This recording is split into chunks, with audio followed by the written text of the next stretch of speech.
वासुदेवाय। वरीयानेशते प्रश्नः कृतो लोकहितं नृप। आत्मवित्सम्मतः पुंसाम् श्रोतव्यादिषु यः परः। श्रोतव्यादीनि राजेन्द्र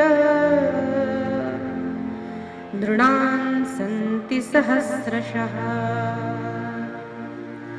अपश्यतामात्मतत्त्वं गृहेषु गृहमेधिनाम्। निद्रया ह्रियते नक्तं व्यवायेन च वावयः। दिवाचार्थे हया राजन् कुटुम्बभरणेन वा। द्वितीय स्कंद का प्रारंभ होता है। वरीयानेशते प्रश्न। वाह परीक्षित, क्या प्रश्न किया है। कल हमने सुना कि प्रश्न अगर अच्छे हो, उसका उत्तर अगर भगवान का चरित्र हो, भगवान की संत की कथा हो, तो उससे बढ़कर उत्तम प्रश्न नहीं है। सुंदर प्रश्न परीक्षित ने किया है। केवल मैं क्या करूं ये नहीं, महाराज प्रत्येक जीव मात्र का कल्याण हो ऐसा कौन सा मार्ग है, और मरणासन्न व्यक्ति को क्या करना चाहिए, जिसकी मृत्यु समीप हो उसको क्या करना चाहिए। इसी के उत्तर में संपूर्ण भागवत कथा का वर्णन किया है। तो हमें लग सकता है कि हम तो खूब और जीने वाले हैं, हम क्यों भागवत सुने। तो मैं प्रश्न पूछती हूँ, मुझे बताइए कि आपको पता है कि आप कब जाने वाले हैं? नहीं, अगर पता हो तो बता सकते हो। जो भी हो दीदी, हम तो कम से कम 80, 90, 100। किसी ने कहा मरना, तो मुझे मर दो, ऐसा मर जाओ ऐसा कहा, कितना बुरा लगता है। क्योंकि हमें लगता है मुझे तो खूब जीना है। क्या हम ये सुनना चाहिए जबकि हम मरणासन्न नहीं है? क्या हम मरणासन्न नहीं है? ये विचारणीय प्रश्न है। संत वर्णन करते हैं प्रत्येक जीव मरणासन्न है, कब किसकी मृत्यु हो जाए ये पता नहीं है। अब जिसको देखा कल उसको देखेंगे, इसका कोई गारंटी नहीं है। महाभारत में एक प्रश्न किया यक्ष ने, सबसे बड़ा आश्चर्य कौन सा है बताओ। तो 7 वंडर्स को हम कहेंगे हम जैसा कि भाई ताजमहल है, the great wall of China है। धर्मराज ने उत्तर क्या दिया? अहन्यहनि भूतानि गच्छन्ति यमालयम्। लोग देखते हैं कि एक के बाद यमालयम के पास लोग जा रहे हैं। शेषाः स्थावरम् इच्छन्ति किमाश्चर्यमतः परम्। लेकिन जो यहाँ पे है लोग, शेष लोग, उनको लगता है कि बस हम तो कुछ ऐसे व्यवस्था करें कि यहाँ पर हम परमानेंट हो जाए, है ना। सुबह सुबह किसी का फोन आया कि भाई वो हमारी वो वाली चाची है ना, वो, तो हम कहेंगे अरे मेरी तो परसों ही बात हुई थी, ऐसे कैसे हो गया। हम देखते हैं कि गर्भस्थ शिशु मरता है, तरुण मरता है, वृद्ध मरता है, बड़ा मरता है, छोटा मरता है, मंत्री मरता है, संतरी भी मरता है। फिर भी हमें ऐसा लगता है अभी मेरा नंबर नहीं। अच्छा हुआ आपने बोल दिया। लेकिन संत कहते हैं हर व्यक्ति मरणासन्न है, इसीलिए भागवत की कथा यह सभी के लिए है। शुकाचार्य ने कहा वाह कितना सुंदर प्रश्न पूछा है परीक्षित, और तुम चिंता मत करो। अरे मनुष्य का जीवन निद्रया ह्रियते नक्तम। मनुष्य का आधा जीवन तो निद्रा में चला जाता है, श्री सुख में भोगने में चला जाता है, और पूरा दिन धन कमाने में चला जाता है। लेकिन राजन वो असावधान रहता है कि मृत्यु मेरी भी आएगी। अचानक मृत्यु हो जाती है और मरने वाले को ये समझ में भी नहीं आता कि मेरी मृत्यु हो गई। लेकिन तुम डरो नहीं, तुम्हारे पास और 7 दिन है। राजन, 7 दिन बहुत होते हैं। एक घड़ी में खटवांग का उद्धार हो गया तो तुम्हारे पास तो 7 दिन है। पहले धैर्य दिया और फिर परीक्षित को सुंदर कथा का वर्णन किया। श्रीमद् भागवत में भी द्वितीय स्कंद से ज्ञान का आरंभ हुआ, उपदेश का आरंभ हुआ, और भगवत गीता में भी द्वितीय अध्याय से ज्ञान का आरंभ हुआ। प्रथम अध्याय में अर्जुन बहुत बोलता है, ऐसा होगा वैसा होगा, मैं युद्ध करूं तो पता नहीं क्या होगा। और द्वितीय अध्याय में भगवान से जब वो शरण ग्रहण करता है तब भगवान आरंभ करते हैं, अशोचा नन्व शोचस्त्वम प्रज्ञावादांश भाषस कार्पण्य दोषोपहत स्वभावः पृच्छामि त्वां धर्म सम्मूढ़ चेता। अरे इस प्रकार कार्पण्य कैसे हो गए? और तब भगवान ने अपने उपदेश का आरंभ किया, और यहाँ पर भी द्वितीय स्कंद में उपदेश का आरंभ होता है। कब हमें ज्ञान की प्राप्ति होती है? संत कहते हैं जब हमें सद्गुरु की प्राप्ति होती है। संत की प्राप्ति होने पर संत अपने आप उपदेश नहीं देते, संत की शरण में जाना पड़ता है। सामने भगवान खड़े हैं, लेकिन अर्जुन से कुछ बोलते नहीं है, थर थर कांप रहा है, अपनी तलवार नीचे रख देता है। अब मैं युद्ध नहीं कर पाऊंगा, मैं डर गया हूं, मैं कैसे मारूं अपने चाचा को, मैं कैसे मारूं अपने गुरु को, इन स्त्रियों का क्या होगा, ये विधवा हो जाएगी, इतने लोग मारे जाएंगे। लेकिन भगवान स्मितहास्य करते हुए बस देख रहे हैं, कुछ बोले नहीं। क्यों? क्योंकि ज्ञान जिज्ञासु को ही दिया जाता है। बिना मांगे फ्री एडवाइस की भी वैल्यू नहीं होती, याद रखना। और ज्ञान तो जिज्ञासु को और शरणार्थी को ही दिया जाता है। इसीलिए अनेक संत मिले, सद्गुरु मिले, साधु मिले, तो उनकी शरण ग्रहण करो, उनसे अपने उद्धार का प्रश्न पूछो, तब वे उत्तर देंगे। जब तक धन, संसार, पुत्र, संतति, संपत्ति, बिजनेस यही मांगोगे ना, बस वो देंगे और सोचेंगे कि बस इनसे कब छुटकारा हो जाएगा। संतों से जिज्ञासा करो भगवत प्राप्ति की, आत्मोद्धार की जिज्ञासा करो। और जब ऐसे ही सुंदर जिज्ञासा परीक्षित ने की है, तब शुकाचार्य भगवान ने सुंदर अपना उपदेश आरंभ किया। उन्होंने सृष्टि की रचना कैसे हुई इसका आरंभ किया, मूलाधार चक्र आदि अनेक चक्रों का वर्णन किया,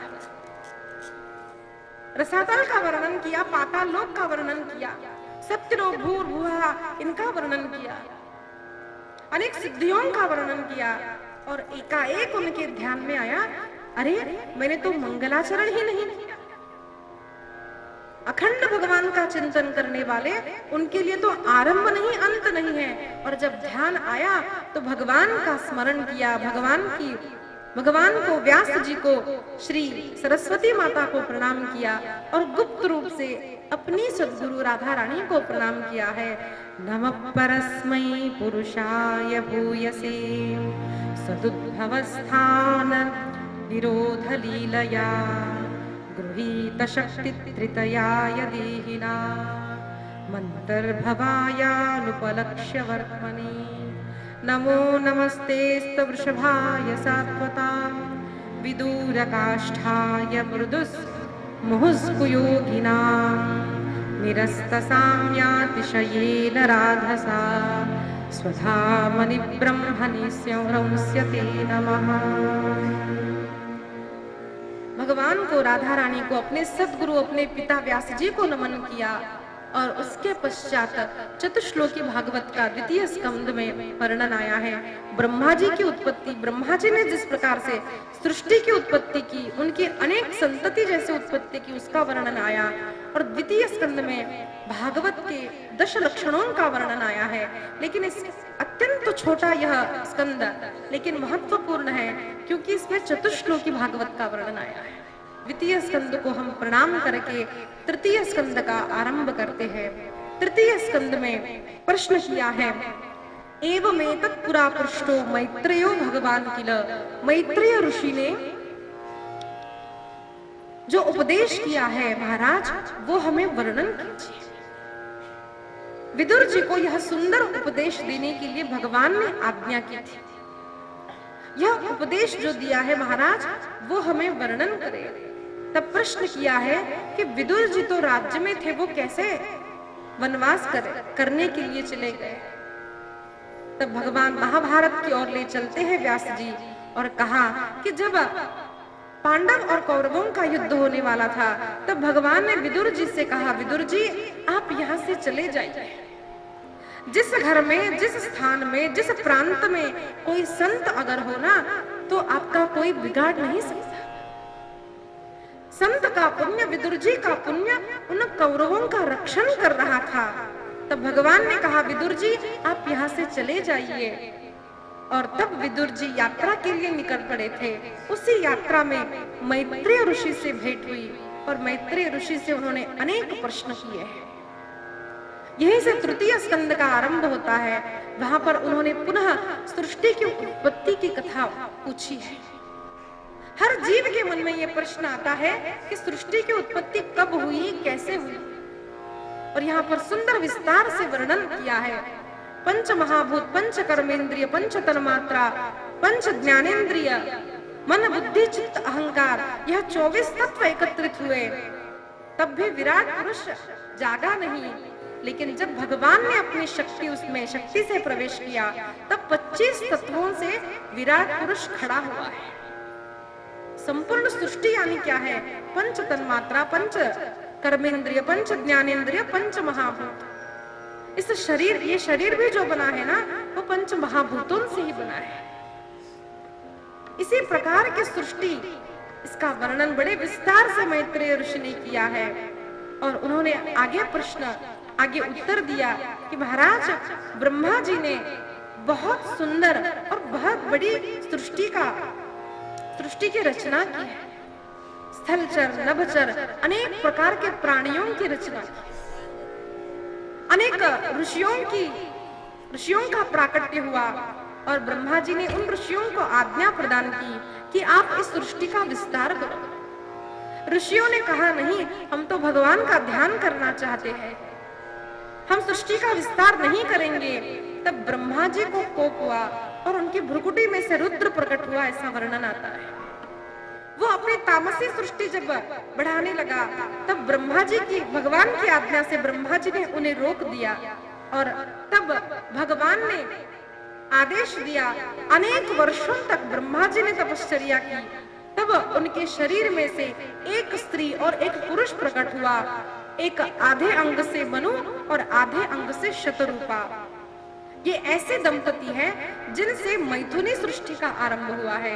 इससे पूर्व जो सृष्टि थी वो संकल्प की सृष्टि थी। मनु और शतरूपा को भगवान ने कहा, अब तुम राज्य करो। तो ब्रह्मा जी से मनु जी ने पूछा, महाराज हम कहाँ राज्य करें? पृथ्वी तो रसातल में डूबी हुई है। हिरण्याक्ष वहां पर निवास करता है। तब ब्रह्मा जी के नाक में से साक्षात वराह भगवान प्रकट हुए। वराह भगवान की, वराह भगवान प्रकट हुए और हिरण्याक्ष के साथ युद्ध करके पृथ्वी को पुनः अपने स्थान पर स्थापित किया। सभी ने भगवान की स्तुति की है। यहाँ पर हिरण्याक्ष और हिरण्यकश्यप की कथा तृतीय स्कंद में 3 दंपतियों की कथा आती है। 3 couples, story of 3 couples, Aditi और कश्यप, दिति और कश्यप और कर्दम और देवहूति। कश्यप महाराज की 2 पत्नियां हैं, दिति और अदिति। और उनकी जो संतति है, उन्हीं के वंश में देवहूति हुई, जिनके पति कर्दम हुए। अब देखिए इसका वर्णन कैसे किया। जो कश्यप जी महाराज है, उनको अदिति से जो संतान हुई वो देवता कहलाए। सारे देवता जो है उनके माता पिता कश्यप और अदिति है। और जो असुर उत्पन्न हुए वो कश्यप जी से ही उत्पन्न हुए, लेकिन उनकी पत्नी दिति से उत्पन्न हुए। और साक्षात भगवान नारायण कपिल महामुनि का स्वरूप धारण करके भगवान करदम और देवहूति के गृहस्थाश्रम में प्रकट हुए। एक गृहस्थाश्रम में देव, एक गृहस्थाश्रम में असुर और एक गृहस्थाश्रम में साक्षात भगवान प्रकट हुए। ये हमें बताने के लिए किया गया है कि विवाह जब किया जाता है तब अगर दोनों पति पत्नी का एक उद्देश्य हो तो उनका संसार सुखी होता है। एक चाहता है भक्ति करे, एक चाहता है घूमने फिरने जाए। अब गाड़ी के दो पहिए दो दिशा में जाने लगे तो गाड़ी चल पाएगी भला? दोनों पति पत्नी का एक उद्देश्य होना बहुत आवश्यक है। दिति पतिव्रता है, धार्मिक बुद्धि वाली स्त्री है, पति परायणा है, इसीलिए उसके गर्भ से जो संतति हुई वो देवता कहलाई। लेकिन दिति के गर्भ से जो संतति हुई हिरण्याक्ष हिरण्यकश्यपु, वो असुर हुए और सारे लोगों को रुलाने वाले हुए। हिरण्याक्ष भगवान से मारा गया और हिरण्यकश्यपु के घर भक्त प्रहलाद प्रकट हुए और उसने भी सारे समाज में त्राही त्राही कर रखी थी। यह वृत्तांत हम कल सुनेंगे। तो घर में जो संतति होती है, जो गृहस्थाश्रम में संतति होती है, वो अगर अच्छी हो तो सुख मिलता है, वो बुरी हो तो दुख मिलता है। तो अच्छी या बुरी संतति कैसे होती है? शुद्ध बीजापुटी, बीज शुद्ध होना चाहिए। माता का गर्भ शुद्ध हो, पिता का वीर्य शुद्ध हो। अगर माता पिता के अच्छे आचरण हो, अच्छे विचार हो, तो उनसे जो संतति होगी वो समाज का कल्याण करेगी। यूं ही किसी के गर्भ में छत्रपति नहीं आते, याद रखना। यूं ही किसी के गर्भ में स्वामी विवेकानंद नहीं आते। नरेंद्र की माता अखंड भगवान शिव की आराधना करती, तब नरेंद्र स्वामी विवेकानंद। अल्प आयु में देह त्याग दिया, लेकिन आज भी अनेकों को प्रेरित करने वाला ऐसा पुत्र कौन दे सका? एक अच्छी माता और एक अच्छे पिता। इसीलिए विवाह करते समय विचार करें कि किससे विवाह किया जाए। कुत्ते भी अनेक बच्चों को जन्म देते हैं। बच्चों को जन्म देना कोई बड़ी बात नहीं है। हमारे यहाँ पर ऋण की बात की जाती है। देव ऋण है, ऋषि ऋण है, पितृ ऋण है, माता पिता का ऋण है। ये हम कैसे चुका सकते हैं? ऋषियों ने हमारे लिए अखंड तपश्चर्या करके जिन शास्त्रों को हम तक पहुंचाया है। देखिए, हर व्यक्ति का एक गोत्र होता है।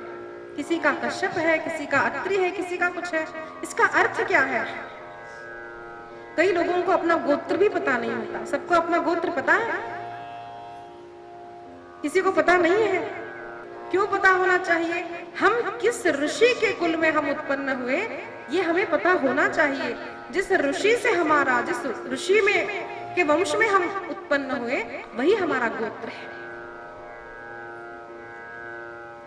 उन ऋषियों का हम पर ऋण है, उन देवताओं का ऋण है, उन पितरों का ऋण है, जिनके पुण्य से हम खा पी रहे हैं। हमारा परिवार चल रहा है, हमारी सृष्टि चल रही है। आजकल एक दिन मनाया जाता है, थैंक्स गिविंग डे, है ना? तो हमको लगता है वो परदेश ने हमको सिखाया कि how to thank people. Mother's day,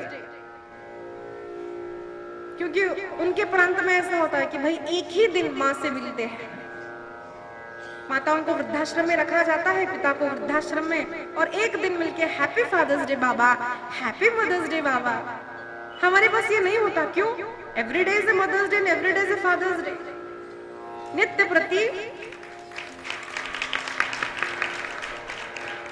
आज हमारा घर का पुत्र बेटी कोई भी कार्य करने बाहर जाता है तो माता पिता को प्रणाम करते हैं। हमको अलग दिन की आवश्यकता नहीं है।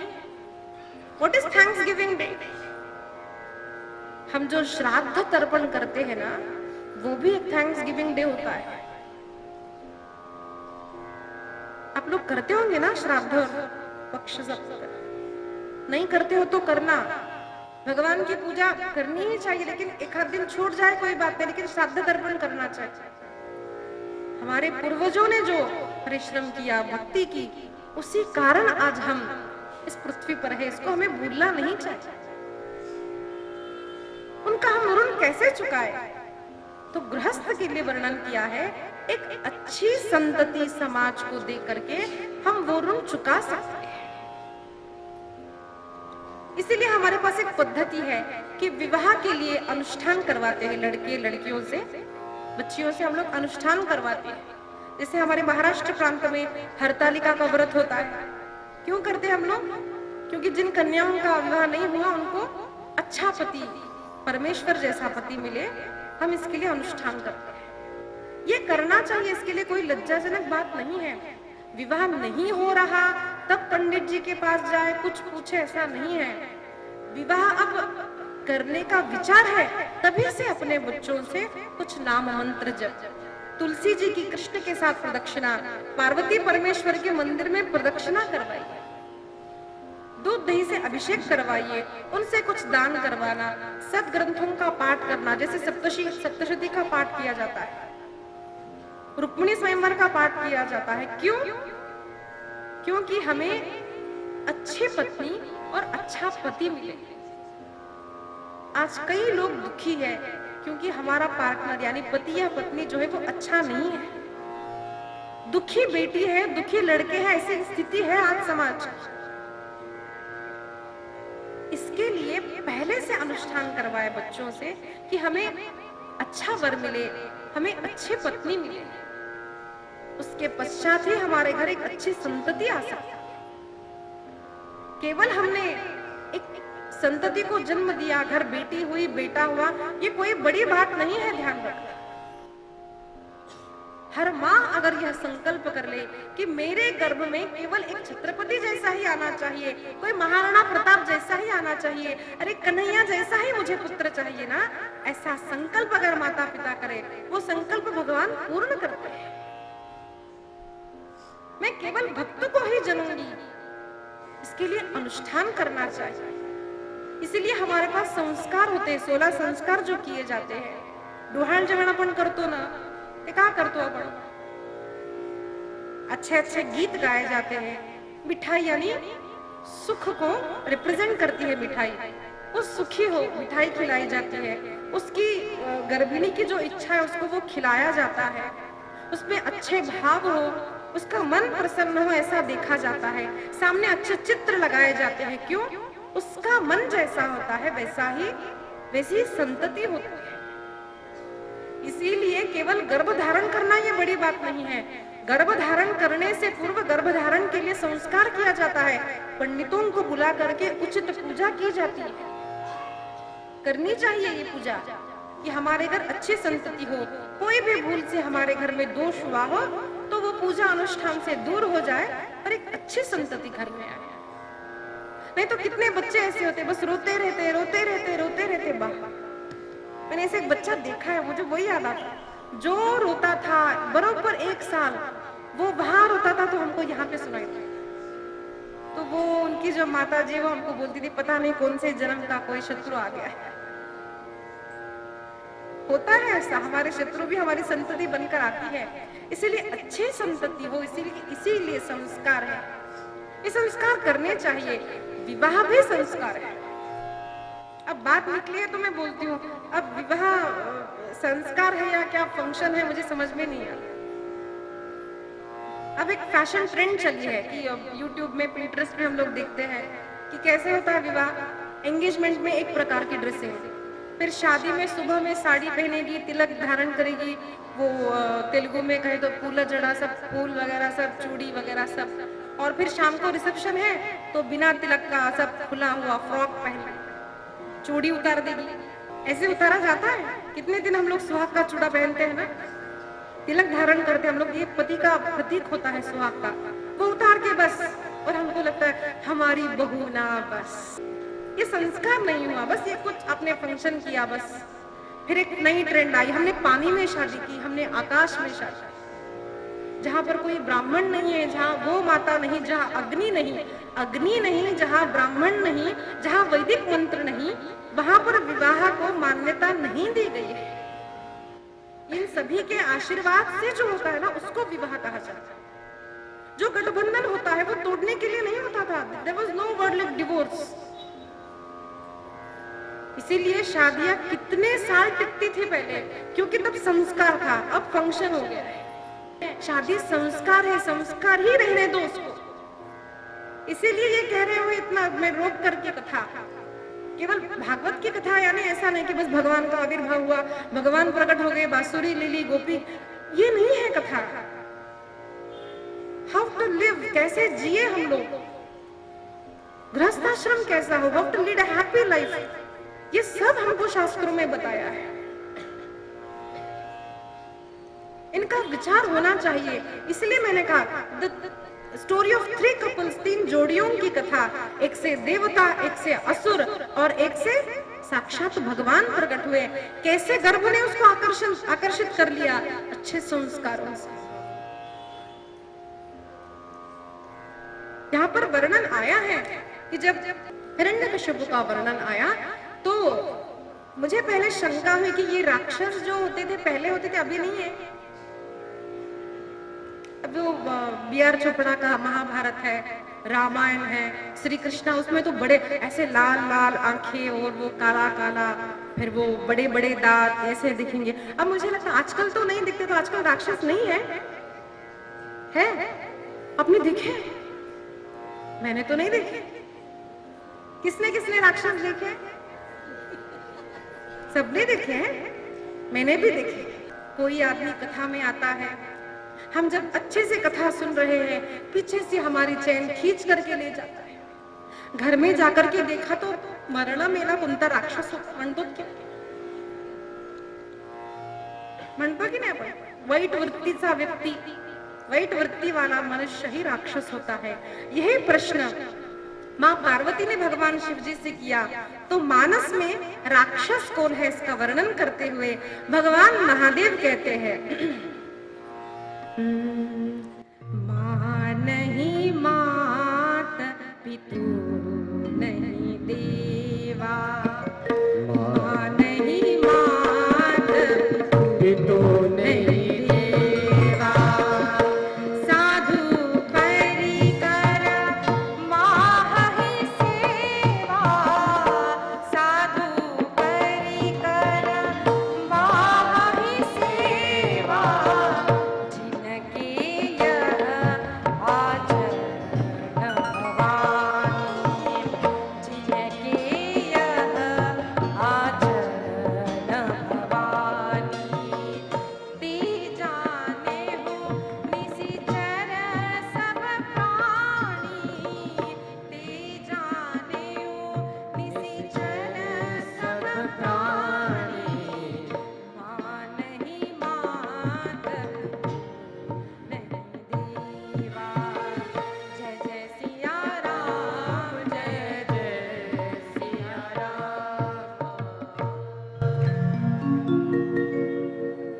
कहते हैं, पार्वती माँ नहीं मात, पितु नहीं देवा, साधु परिकर बाह्य सेवा, जिनके यह आचरण भवानी, ते जाने हो निशिचर सब प्राणी। राक्षसों का एक दूसरा शब्द भी आता है निशिचर, रात्रिंचरः निशाचरः, रात्रि में जो घूमते हैं, जिनकी सुबह 12 बजे होती है पानी पूरी खाने के लिए, और रात को पहाट झाली हम गाते हैं, और वो सुबह के 4 बजे नींद लेते हैं। ऐसे अपने घर में हो, ऐसे नहीं होंगे, हो तो समझ लेना यही राक्षस है, जो माता पिता को नहीं मानते। आज क्या लोगों की धारणा है कि भाई माता पिता ने तो अपने सुख के लिए हमको जना, क्यों हम इनको सम्मान दें? ऐसा नहीं है। हमारे अनुकूल हो अथवा प्रतिकूल हो, माता पिता को सदैव प्रणाम करना चाहिए, संतों की सेवा करनी चाहिए। जहां पर धर्म है, माता पिता है, वृद्ध है, उनको नमन करना चाहिए। अगर ऐसा नहीं करते ना तो समझ लेना बस यही निशाचर है। अब दूसरी बात बोलूं तो हमको जब कथा में आ रहे हो तो किसी ने कहा होगा, अरे अभी से क्या कथा सुनती हो, तो बूढ़े लोगों का काम है, चलो हम पार्टी करने जाते संडे नाइट, ऐसा किसी ने कहा होगा तो वो असुर है। धर्म मार्ग से कोई जा रहा है, उसको परावृत्त करने वाला, धर्म कार्यों को रोकने वाला, बड़ों को आदर न देने वाला, ये सारे गुण राक्षसों के हैं। तो विचार करने योग्य है कि असुर आज भी है। आवश्यक नहीं कि उनको बड़े बड़े दांत हो, सींग हो, काला हो, ऐसा नहीं है। आचरण से मनुष्य देव होता है और आचरण से ही मनुष्य राक्षस होता है। 84 लाख स्पीशीज का वर्णन जब हमारे शास्त्रों में किया तो उसमें कहा 4 लाख योनियां जो है वो मनुष्यों की योनियां हैं। तो मुझे लगता है मनुष्य तो एक ही है, चाहिए 4 लाख क्या है। तो एक दिन हमारे पिताजी बोल रहे थे कि स्त्रियों में भी अनेक प्रकार होते हैं, डाकिनी, शाकिनी, हासिनी। कोई हंसती है तो ऐसे हंसती है, हम तो डर जाते, ऐसी होती नहीं, कोई हंसती बस हो। ऐसा बोलना, ऐसा चलना, ऐसी बातें करना, बस वो हासिनी। अब घर में भी जब विवाह होता है तो हमको लगता है मेरी पत्नी तो बस चंद्रमुखी है। कुछ दिन लगता भी है, लगने दो, उसके बाद वो सूर्यमुखी हो जाता है, उसके बाद वो ज्वालामुखी हो जाता है। नहीं, इतना हंस रहे तो मुझे लगता है आपको अनुभव होगा, है ना। तो फिर लगता है पता नहीं कहां से आई है डाकिनी, यही समझ लेना।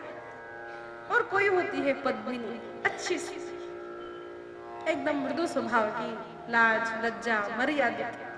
तो ये प्रकार हम देखते हैं ना लोगों में, तो यही शास्त्रों में वर्णन किया हुआ है। तो ऐसे ही सुंदर कन्या मनु और शत्रुपा को 3 कन्याएं हुई और 2 पुत्र हुए, उत्तानपाद और प्रियव्रत 2 पुत्र और 3 कन्याएं, देवहूति, आकुति और प्रसूति। 3 कन्याएं हुई और प्रथम कन्या देवहूति का विवाह किससे किया जाए। जब यह चिंतन होने लगा तो बात आई सामने कर्दम महर्षि की। कर्दम महर्षि के पास गए, देवहूति का विवाह उनसे संपन्न कराया और विवाह होते ही दोनों ही हनीमून पर नहीं गए। क्या हुआ उनके जीवन में? जैसे ही विवाह हुआ, कर्दम महर्षि तपश्चर्या करने के लिए बैठे। सुंदर नव युवती देवहूति छोड़कर नहीं गई, उनकी सेवा करती रही। अरे तपश्चर्या ही करनी थी तो शादी क्यों की? कुछ मूवी नहीं, बाहर नहीं जाना, अब तो देखो मेरा जीवन तो नरक हो गया है, ऐसा नहीं कहा। इतने हंस रहे हो तो आपको थोड़ा अनुभव ऐसी बातों का, मुझे भी है। अब शादी होती लड़कियों को, यहाँ जाना है, वहां जाना है, ऐसे रेडी होना है। विवाह धर्म को बढ़ाने के लिए, धार्मिक कार्यों को करने के लिए दोनों का एक मत से विवाह हुआ। और कर्दम महर्षि ने बताया कि महाराज, मनु महाराज, जब एक संतति हो जाएगी तो मैं संन्यास ग्रहण करूंगा। विवाह से पहले लड़का कहता है एक संतान होने के बाद मैं संन्यास ग्रहण करूंगा, तब भी कन्या ने स्वीकृति दी। कई सारे, मतलब मैं कथाकार हूं तो मुझे, मेरे पास आते हैं लोग, बोलते दीदी हमारे लड़के का ब्याह हो गया और 2 दिन में, 1 हफ्ते में, कुछ ही दिनों में हमारी बहू घर छोड़कर चली गई। फिर कोर्ट में केस हुआ, उसके बाद ज्यादातर लड़कियां यही कहती है कि बस वो, आपको ज्यादा अनुभव होगा,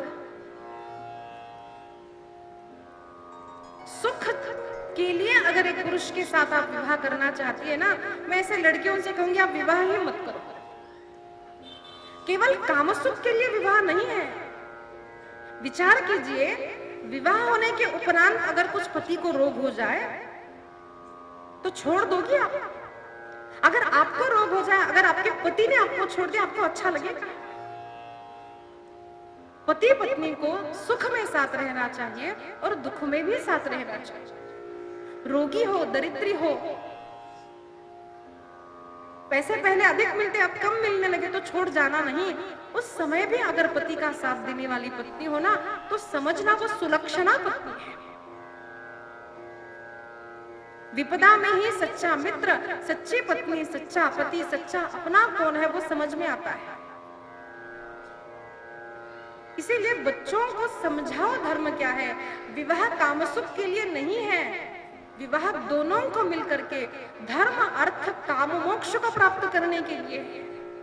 काम हो गलत नहीं है, अर्थ हो पैसा कमाओ गलत नहीं है, लेकिन वो धर्म और मोक्ष के अंतर्गत हो। अगर ऐसा नहीं है तो जीवन दुखमय हो जाता है। अनेक वर्षों तक देवहूति ने कर्दम महर्षि की सेवा की है और एक दिन जब उनका ध्यान गया, उन्होंने देखा कि पत्नी अत्यंत पुरुष हो गई है, तो उन्होंने उस पंपा सरोवर में, बिंदु सरोवर में उसे स्नान करने के लिए कहा। अपनी सिद्धि से उसे पुनः सुंदर शरीर की प्राप्ति हुई और एक सुंदर विमान प्रकट हुआ। दोनों ने अनेक दिनों तक विहार किया, तब नव कन्याएं प्रकट हुई। दोनों ही पुनः आश्रम आए, पुनः कर्दम जी अपनी तपश्चर्या करने लगे। कन्याएं जब बड़ी हुई तो नव ऋषियों के साथ उनका विवाह किया।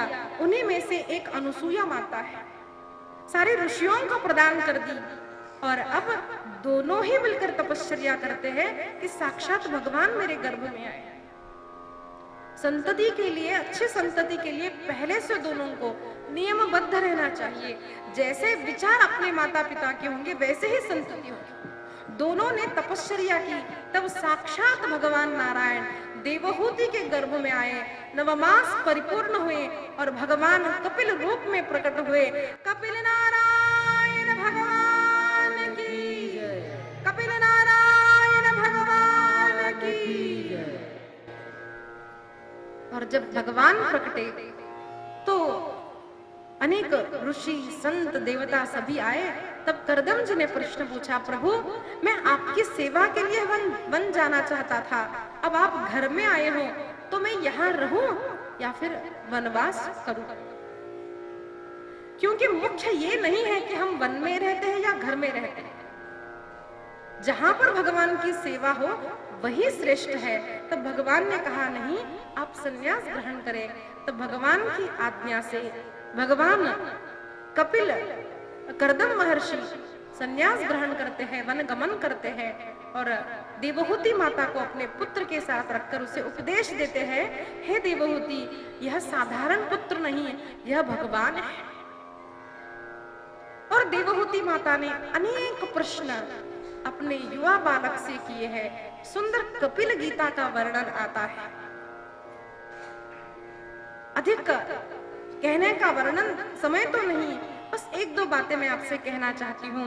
अनेक प्रश्न किए हैं, उसमें एक प्रश्न है कि संसार में बंधन का कारण क्या होता है। माँ ने अपने पुत्र से पूछा, हे प्रभु, मैं आज आपके पास माँ बनकर नहीं आई हूँ, मैं शिष्य बनकर आई हूँ।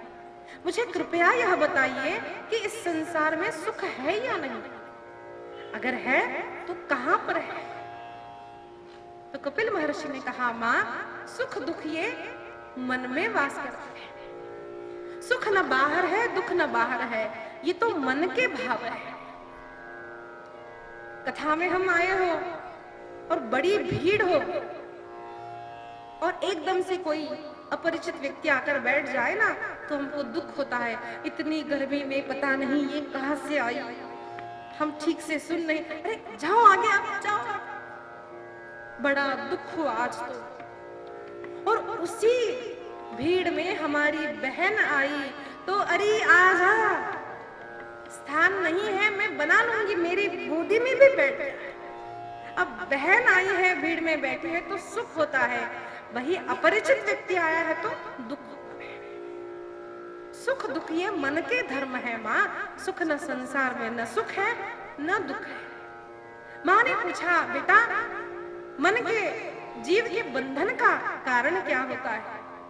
तो कपिल महर्षि ने कहा, जीव के बंधन का और मुक्ति का कारण मन ही है।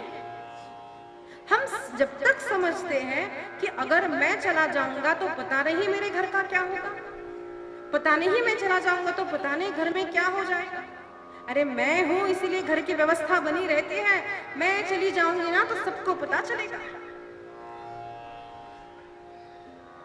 ये हम सबने सुना है ना, घर में सबको लगता है मैं चली जाऊंगी तो, लेकिन ऐसा होता है? नहीं होता। कोई भी व्यक्ति चला जाए, किसी का न जीना रुकता है न किसी का घर बार रुकता है। तो हम समझते हैं कि मैं हरिद्वार कैसे जाऊं, मैं कथा में कैसे जाऊं, मैं चली जाऊंगी तो क्या होगा। जिस प्रकार से एक वानर को पकड़ा जाता है, वानर को पकड़ने के लिए एक छोटे से मटके में चने रखे जाते हैं जिसका मुख छोटा होता है। अब वो चनों का लोभी वानर उसमें हाथ डालता है, मुट्ठी भर लेता है, अब उसका हाथ बाहर नहीं निकलता, उसे लगता है अंदर किसी राक्षस ने हाथ पकड़ लिया। विचार कीजिए, अंदर राक्षस है? नहीं, अगर चने छोड़ दे तो हाथ बाहर निकल आए। वैसी ही हमारी स्थिति है, हमें लगता है कि मेरा परिवार, मेरा पुत्र, मेरा पति, मेरी माता, मेरी संतति, लेकिन ये सब हमारा मन है जो हमको इस संसार को पकड़े रहने देता है। एक बार छोड़कर तो देखो माँ, बंधन ये मन से होता है और मुक्ति भी मन से होती है। इसीलिए जब हम श्रवण करते हैं ना तो कहते हैं, समर्थ रामदास जी ने मन को उपदेश दिया है। मना सज्जना भक्ति पंथे चितावे, सारे श्लोक मन को उपदेश दिए हैं। क्यों? ये भी उपदेश जो है वो हमें हमारे मन को सुनाना है। अरे ए मन, तू जो झगड़ा हुआ है इस संसार में, सुख दुख को मानने लगा है, अहंकार को मानने लगा है ना, ये सत्य नहीं है, परमात्मा सत्य है। ये जब हमारे मन में दृढ़ हो जाएगा तब हम इसी शरीर में रहकर, इसी स्थान में रहकर, इसी घर में रहकर भी हम मुक्त हो सकते हैं, मुक्ति का अनुभव कर सकते हैं। और अनेक प्रश्नों में एक प्रश्न ऐसा किया माँ ने कि बेटा सत्संग करो ऐसा तुमने कहा, तो मुझे बताओ संतों को कैसे पहचाने, कौन सा तिलक संत धारण करते हैं, कैसे वस्त्र धारण करने वाला संत होता है। अच्छा, किसी आश्रम में रहने वाला संत होता है क्या? दंडी सन्यासी संत होता है या बिना दंड का सन्यासी संत होता है? ऐसे अनेक प्रश्न हमारे भी मन में आते हैं। तो भगवान ने कहा, उत्तर दिया है, माँ तितिक्षवः कारुणिकाः सुहृदः सर्वदेहिनां अजातशत्रवः शान्ता साधवः साधुभूषणा। यहाँ उसके शरीर का वर्णन नहीं, स्त्री संत है या पुरुष, वर्णन नहीं किया। शरीर का महत्व नहीं है, आप स्त्री हो अथवा पुरुष, आप किस जाति के हो इसका महत्व नहीं है, आप किस पंथ के हो इसका महत्व नहीं है, आप किस धर्म का पालन करते हो इसका महत्व नहीं है। महत्व है मानसिक स्थिति का। माँ तितिक्षवः कारुणिका। संसार में अनेक लोग अपमान करने वाले मिले, फिर भी जो सहनशील होता है। अब हम लोगों को लगता है हमारी भी सहन शक्ति कैसी होती है। वैसे तो हम बोलेंगे हाँ हाँ, नहीं कोई बात नहीं, सामने वाला सॉरी बोलता है तो हम लोग ऐसे नहीं कोई बात नहीं, मन में सोचेंगे। इसको तितिक्षा नहीं कहा जाता। मन से बात को छोड़ देना, not just forgiving, forgetting it, कि किसी ने हमारा अपराध किया है। वैसे वो अवस्था आना कठिन है लेकिन असंभव नहीं है। तितिक्षवः कारुणिका। संतों का, कितने संतों का कितने लोगों ने अपमान किया। आज हम माउली माउली माउली ज्ञानोबा तुकाराम कहते हैं, लेकिन जब वो माउली इस पृथ्वी पर विचरण कर रही थी तब कितने लोगों ने उनका अपमान किया। सन्यासाची मुलं, सन्यासी के पुत्र कहकर उनकी अवहेलना की गई, अन्न नहीं दिया, पानी नहीं दिया, फिर भी सभी के उद्धार के लिए ज्ञानेश्वरी का लेखन किया। सभी के लिए संतों ने यारे यारे लहाना थोड़ा। तुकाराम महाराज को गधे पर बिठा करके चप्पल का हार पहनाया ले गए, फिर भी करुणा, सबका उद्धार हो, सबका उद्धार हो। गाथा को डुबाया गया, फिर भी करुणा। रामेश्वर भट्ट को क्षमा कर दिया। तितिक्षवः कारुणिकाः सुहृदः सर्वदेहिना। अब हम भी सुहृद है, प्रेम करते तो है। किससे प्रेम करते हैं? जो हमारे अनुकूल है।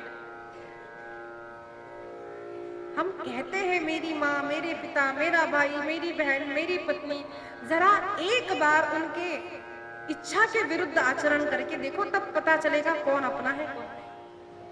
जब तक हम उनके मन का संभाल करते हैं ना, तभी तक सब अपना अपना कहते हैं। एक बार थोड़ा विपरीत करके देखो तो कहते पता नहीं है कौन है। खुद की माँ कहेगी, खुद का पिता कहेगा, खुद का पति कहेगा। लेकिन संत सुहृदस सर्वदेहिना, केवल मनुष्य नहीं प्राणी मात्र से प्रेम करने वाला है ना, वो संत है। अजात शत्रुवः, जिनका कोई शत्रु नहीं। ऐसा कोई मनुष्य है जिनका शत्रु नहीं है। इसका अर्थ कहा गया है, जिनके मन में किसी के भी प्रति शत्रुत्व का भाव नहीं, उसी को अजात शत्रु कहा गया है। शांताः, भगवान ने कहा मां, ऐसा जो व्यक्ति है ना, उसी को संत मानो। वो किस जाति का है इसका महत्व नहीं है। इसीलिए महाराष्ट्र के संतों को जरा देखिए, पूरे भारत के संतों को देखिए। सेना नाभी थे, नामदेव जी महाराज टेलर थे, मीराबाई रानी थी। सभी संतों ने अनेक अनेक जातियों में प्रकट होकर के हमारे लिए उपदेश दिया है कि संतों की कोई जाति नहीं होती। भक्ति के लिए जाति का महत्व नहीं है। लेकिन आज दुर्दैव ये है, मैंने ये अनुभव किया है, जब वक्ता का चयन किया जाता है, मैंने जो अनुभव किया मैं बोलती हूँ। ब्राह्मण श्रोता है, ब्राह्मण आयोजक है, उनको लगता है हमारा वक्ता ब्राह्मण है। एक जगह मैं कथा करने गई, तो कथा के उपरांत वहां पर कीर्तन रखा गया, तो एक ब्राह्मण लड़के का चयन किया गया, छोटा सा बच्चा। तो लोगों ने विरोध किया कहकर कि अरे वाह, वक्ता भी ब्राह्मण और कीर्तनकार भी आपका ब्राह्मण है क्या? नहीं नहीं, हम हमारे जाति के महाराज को बुलाएंगे। यहाँ बैठने पर हमारा शरीर नहीं रहता। अगर हम भी वक्ता भी देखने लगे अपनी जाति का है, अपनी जाति का है, वो गुरु कैसे हुआ? वो व्यास कैसे हुआ? वो कीर्तनकार बुआ कैसे हुआ? मुझे बताइए। खुद अगर मैंने मेरा और अपना नहीं छोड़ा, मेरा पराया नहीं छोड़ा, तो आप समाज में धर्म की स्थापना कैसे करेंगे? धर्म का प्रचार कैसे करेंगे? संत की, साधु की, कीर्तनकार की जाति नहीं देखी जाती। जिसके ज्ञान से, जिसके वचनामृत से अपने जीवन का उद्धार होता है ना, उस वक्ता का चयन कीजिए।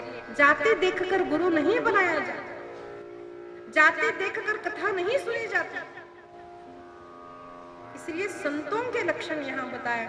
लोग तो भोंदू बाबा को कहते हैं, भाई ये हिंदू बाबा है, हिंदू बाबा ऐसा है। एक बात याद रखिए, हमने संतों के लक्षणों को सुना नहीं, समझा नहीं है। इसीलिए उन भोंदू लोगों को, झूठे लोगों को हमने बाबा बना दिया और फिर उन्हीं का हम अपमान करते हैं। और जब मीडिया वाले उनको कहते हिंदू बाबा है, मुझे बताइए दूसरे पंथों में नहीं है क्या? सर्च कीजिए यूट्यूब में, सब मिलेगा। यहां मैं बोलूंगी नहीं, सब पंथों में मिलेंगे। क्यों? अगर सच्चा संत है वो बुरा नहीं, अगर बुरा व्यक्ति है वो संत का वेश धारण कर सकता है। लोग जैसे रावण ने साधु का वेश धारण किया, अगर त्रेता युग में हो सकता है तो क्या कली में नहीं हो सकता? संत को वेश से न जानो। संत के सामने कितने लोग बैठे हैं, लोग वक्ता को बड़ा कैसे कहते हैं? वो यूट्यूब पर आए तो बड़ा है, उसकी फैन फॉलोइंग हो तो बड़ा है। अरे इंस्टाग्राम में पेज है कि नहीं? कितने लोग कथा में आते, हाँ दीदी तो बहुत बड़े हैं। अरे दीदी छोटे हैं, हम उनको बड़ा बनाए। भक्त को कोई बड़ा नहीं बना सकता, याद रखना। न भक्त अपने भक्तों से जाना जाता है, न संत अपने सामने कितने प्रजा बैठे इससे जाना जा सकता है। संत अपने आचरण से जाना जाता है, जिसके वचनों से संसार में सुख प्राप्त होता है, पापों का क्षय होता है, पाप बुद्धि का नाश होता है। वही संत है, वही साधु है, वही सच्चा प्रवक्ता है। भगवान ने सुंदर वर्णन किया, माँ मयि अनन्येन भावेन भक्तिं कुर्वन्ति ये दृढाम् मत्कृते तप्त कर्माणस्। माँ मेरे लिए वो सब कुछ त्याग करके हर कर्म में केवल मेरी प्रसन्नता देखता है, माँ वही मेरा भक्त है। आगे जाने के लिए, मीडिया में आने के लिए, कथा कार्यक्रम होने के लिए, अपना प्रचार होने के लिए, अपना बिजनेस बढ़ने के लिए, अपने को जॉब मिलने के लिए धर्म अधर्म करने वाला जो व्यक्ति है ना, वो असाधु है, वो राक्षस है, समझ ले। इसीलिए आचरण का महत्व है, आचरण से ही संतत्व को जानना चाहिए। इसीलिए संत श्री डोंगरे जी महाराज कहते हैं कि जब तक हम संत नहीं बनेंगे, कुछ लक्षण अच्छे नहीं आएंगे, तब तक संत को पहचाना नहीं जा सकता। सत्संग का प्रेमी ही संत को पहचान सकता है, सत्संगी ही संत को पहचान सकता है। सुंदर उपदेश कपिल जी ने दिया और अंत में माँ से कहा, माँ ये सब आपने सुना है, लेकिन आप इसका आचरण, 4 चीजें व्यक्ति को स्वयं करनी चाहिए। कौन सी चीजें? भोजन। मुझे भूख लगी है, आप भोजन कर लो तो मेरा पेट भर जाएगा? नहीं, मुझे भोजन करना पड़ेगा। भोजन सभी को अपना अपना करना चाहिए। दूसरा, मरण। अरे मैं तो इतना बिजी हूं ना, जरा यमराज आप पड़ोसी को ले जाओ, चलेगा? नहीं चलेगा। मृत्यू न म्हणे हा राजा, मृत्यू न म्हणे हा रंक। अरे जो भी हो, मृत्यु आई तो जाना ही पड़ेगा। तीसरी बात है विवाह। क्या करूं, मेरी मीटिंग है तो तुम जरा शादी करके ला लो, फिर वो पति मुझे दे दो। उसी प्रकार से चौथा वर्णन किया है कि सभी को साधना स्वयं को करनी पड़ती है। घर में कोई नाम जप करता है, पूजा करता है, तो बस मेरा ऐसा नहीं होता। भक्ति is as personal as toothbrush. अपना अपना होता है ना, हम किसी को नहीं देते। या समझ में आने के लिए बोल रहे, ऐसे भक्ति खुद की खुद करनी चाहिए। स्वयं अभ्यास करें, स्वयं भगवान का नाम संकीर्तन करें, स्वयं प्रयत्न करें कि मैं कथा जाऊं, कीर्तन में जाऊं, अच्छा श्रवण करूं, अच्छा आचरण करूं और अच्छा काम करते हुए भले ही परिवार आपको रोके, रुकना नहीं है।